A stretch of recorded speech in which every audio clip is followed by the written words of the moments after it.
Welcome to the fourth hour of Morning Joe, just after 6 a.m. on the West Coast, 9 a.m. in the East. Thanks for joining us. We have a packed hour ahead. Alongside, we have co-host of the Weekend Primetime on MS Now, Elise Jordan, and co-founder and CEO of All In Together, Lauren Leader. Lauren's also a contributor to the Notice Perspectives column and the author of El Lead Her, I get it, on Substack. El Lead Her. As Senator Ossoff did just mention, President Trump spent most of his Saturday posting on his Truth Social platform. Trump's first post at 11:15 a.m. was a more than 700-word rant about a federal judge who on Friday ruled that the Kennedy Center must remove Trump's name from that building. Over the next 14 hours, Trump posted more than 60 times, finally ending at just after 1 a.m. Sunday morning.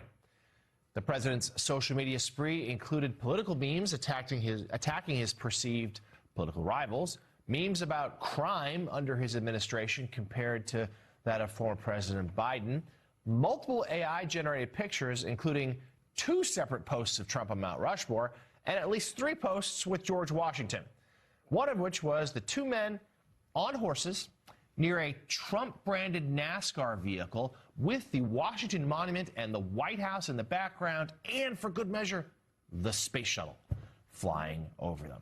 Perfectly normal stuff. Meanwhile, President Trump is now planning to personally headline the White House-backed concert on the National Mall, marking the nation's 250th birthday.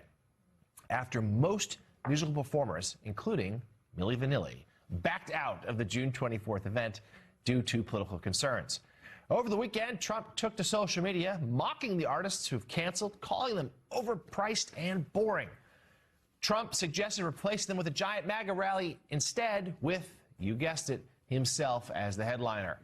Trump stated that he is the, quote, #1 attraction anywhere in the world, and that he gets much larger audiences than Elvis in his prime. But good news. At least 2 of the planned artists have not pulled out of the event.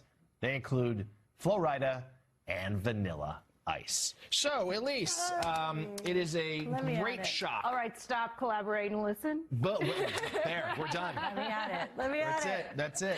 I mean, Vanilla, he's still there. I mean, he's still got it. Vanilla Ice, that can hold up the whole operation. Everyone else can Nothing drop says out. America. Nothing says America. Like That's Vanilla Ice on the 250th anniversary. So, jokes aside, though, this is, I mean, yet another moment, which should be, we had Walter Isaacson on before. He's done a lot of thinking and writing about these nations' anniversaries, and including this one. It should be a moment of unity, about a celebration of what was, but also the promise of what could be.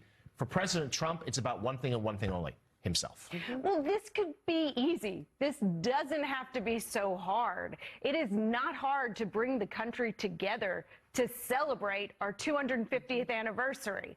But Trump wants to use it to establish patriotism as a Trump MAGA trait and divide the rest of the country. And anyone who's not with him, he wants to brand as unpatriotic. So that's really, I think, the narrative that he's trying to drive with this. But instead, he's creating and curating an event that no one cares about or is going to watch because the programming is going to be so subpar. That's true, Lauren, but also we should note it's not just it's not just nothing unifying about it.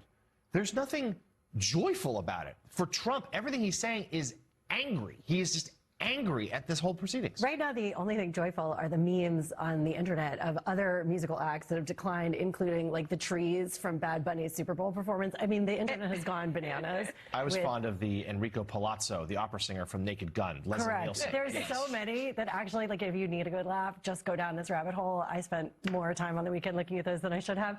But look, no, I mean, Elise is right. It is ultimately kind of tragic for the country. And I think about the anniversary in 1985, you know, when Reagan was president, and they did this like spectacular sort of country uniting celebration, thousands of boats in New York Harbor for this like extraordinary, you know, fireworks display. I mean, there are ways to do this. He could have invited all the living presidents to Washington. And by the way, this thing about paying the artists, guess who doesn't get paid to come perform for American, you know, celebrations? It's artists, because they come to contribute their time for a greater cause. And like, that's really, it's just so indicative of this president. He can't even find like these minimally, such low-hanging fruit to bring the country together. He can't do it. And we should note, it was Gerald Ford in 1976 who had the tall ships in New York Harbor, not only unifying, but like it was good for him. Politics, Yes. It was good politics for him. And then again, 10 years later. And then this Trump is obviously not taking that opportunity, and the celebrations kick off, of course, a week from Saturday, Flag Day, his birthday, with that UFC But Americans fight are the on White House losers lawn. in this, right? I mean, I think that's really, this is not about Trump. This is about us. And, to that a very good point from Jim Vanderhei earlier about just like the anxiety and the stress in the country, like this really could have been a great moment. It could have been a time to bring people together. He's not interested. Well, just like the World Cup also happening at the same time. And it could be something that we're introducing all of these visitors to our country about, what we stand for and a lovely display. But instead, they get to see the worst of American partisanship and divisiveness.